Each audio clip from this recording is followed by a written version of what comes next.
माता पिता की मृत्यु होने के कारण जयचंद के मन में मौत का डर बैठ गया था।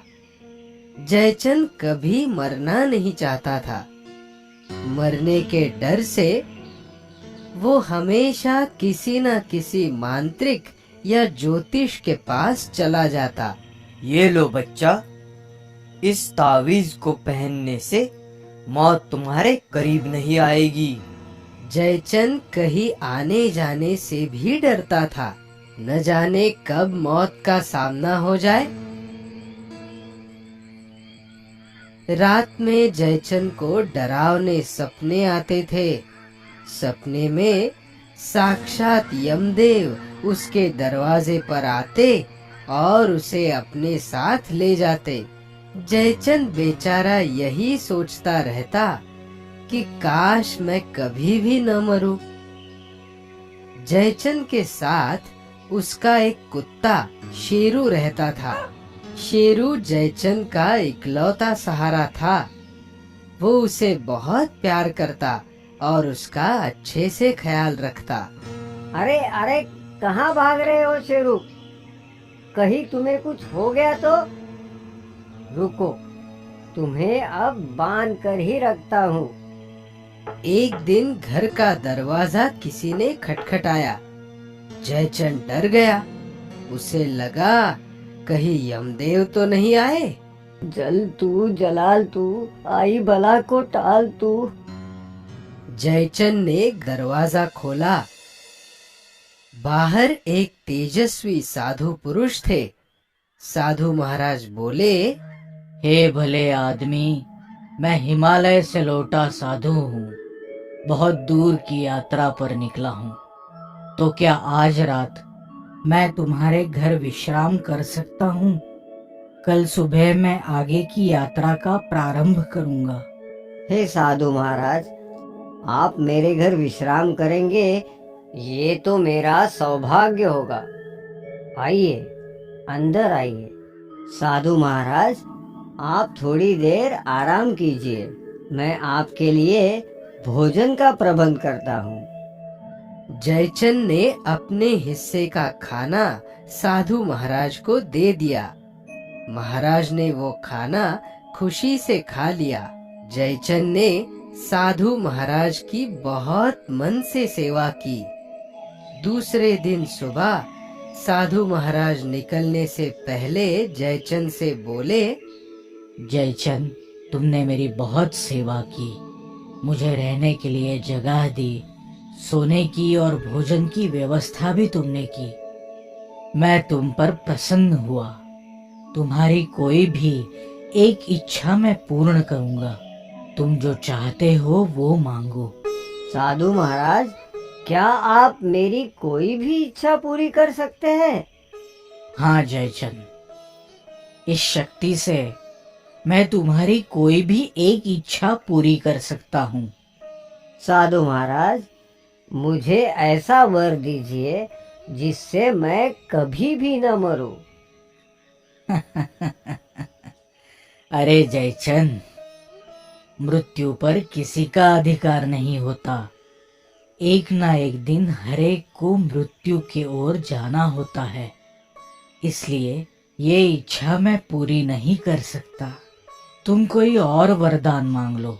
जयचंद ने थोड़ी देर सोचा और बोला, ठीक है, फिर मुझे ऐसा वरदान दीजिए कि मेरे सिवा जो भी मेरे पलंग पर बैठेगा वो मेरी इच्छा के बिना वहां से उठ ही नहीं पाएगा।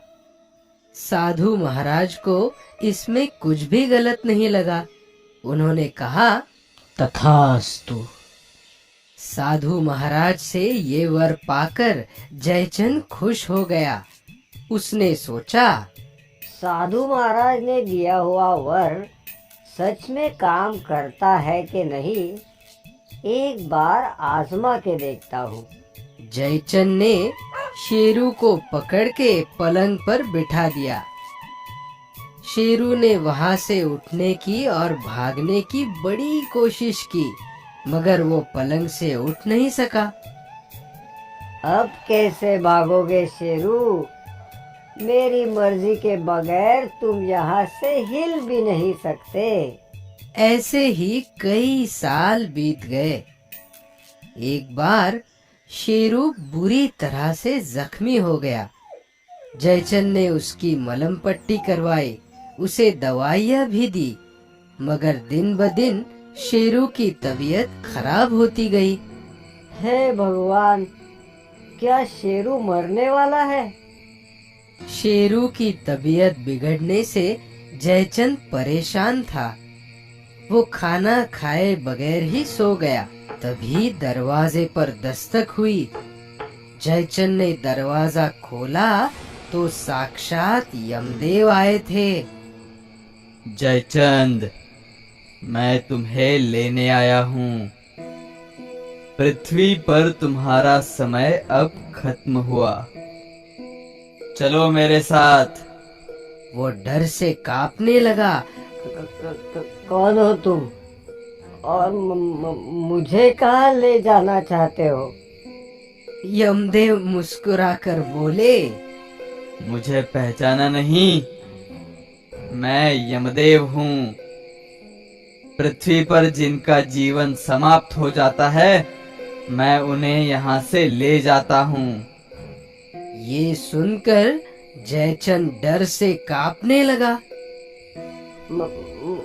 मगर महाराज, मैं अभी मरना नहीं चाहता। ये बात तुम और मैं तय नहीं कर सकते जयचंद। ये तो स्वयं ब्रह्मदेव तय करते हैं। डरो नहीं, चलो मेरे साथ। यमदेव की बात सुनकर जयचंद और मायूस हो गया। वो यमदेव के साथ चलने ही वाला था कि अचानक उसे साधु महाराज से मिले हुए वरदान की याद आई। थोड़ा धीरज बटोरते हुए उसने कहा, यमदेव जी, आप इतने दूर से आए हैं, कुछ देर विश्राम तो कीजिए। आइए, इस पलंग पर बैठिए। चलो ठीक है, बैठता हूँ। यमदेव जैसे ही पलंग पर बैठे, जयचंद ने चैन की सांस ली। बच गया। थोड़ी ही देर बाद यमदेव बोले, बहुत हुआ आराम जयचंद, चलो अब हमें चलना चाहिए। यमदेव पलंग से उठने लगे, मगर ये क्या, वो पलंग से उठ ही नहीं पा रहे थे। कितनी भी कोशिश करो, यमदेव हिल भी नहीं पा रहे थे। ये क्या हो रहा है? मैं उठ क्यों नहीं पा रहा हूँ यहाँ से? अरे अरे कौन है? छोड़ो मुझे। यमदेव की हालत देखकर जयचंद खुशी से बोला, मेरी मर्जी के बगैर आप यहाँ से कहीं नहीं जा सकते यमदेव जी। मतलब? जयचंद ने उन्हें साधु महाराज से मिले हुए वरदान की कथा विस्तार से बताई और कहा, मेरी इच्छा आज पूरी हो गई। मैं कभी नहीं मरूंगा, क्योंकि आप यहाँ से कहीं जा ही नहीं सकते हो। ऐसा मत करो जयचंद। यदि मैंने मेरा काम नहीं किया तो अनर्थ हो जाएगा। पूरी पृथ्वी का संतुलन बिगड़ जाएगा। मुझे जाने दो। जयचंद ने यमदेव की एक न सुनी और वो उन्हें घर में कैद कर खेत में चला गया। जैसे ही जयचंद खेत में पहुंचा, उसने देखा कि शेरू की तबीयत और भी बिगड़ गई थी। जयचंद शेरू की दवाई लाने के लिए झोपड़े के अंदर गया तो उसने देखा कि चूहे अनाज की बोरियां कुरेद रहे थे। बहुत सारा अनाज बोरियों से नीचे गिर गया था। पास में ही बिलाव बैठा हाँफ रहा था। आलसी कहेगा, इस बिल्ले से तो चूहे भी नहीं डरते। जयचंद खुद लाठी लेकर चूहों को मारने लगा, मगर चूहे मर ही नहीं रहे थे। अचानक जयचंद को उसकी गाय का रौंभाना सुनाई दिया। जंगल से कुछ भेड़िए खेतों में घुस आए और जयचंद की गाय को खा रहे थे। जयचंद तुरंत भागा और लाठी से भेड़ियों को मारने लगा, मगर हुआ कुछ और ही। लाठी खाने पर भेड़िया नीचे तो गिर जाता, लेकिन तुरंत उठकर जयचंद पर हमला बोल देता। भेड़िया मर ही नहीं रहा था। बहुत देर तक ऐसा चलता रहा। आखिर में जयचंद की लाठी टूट गई।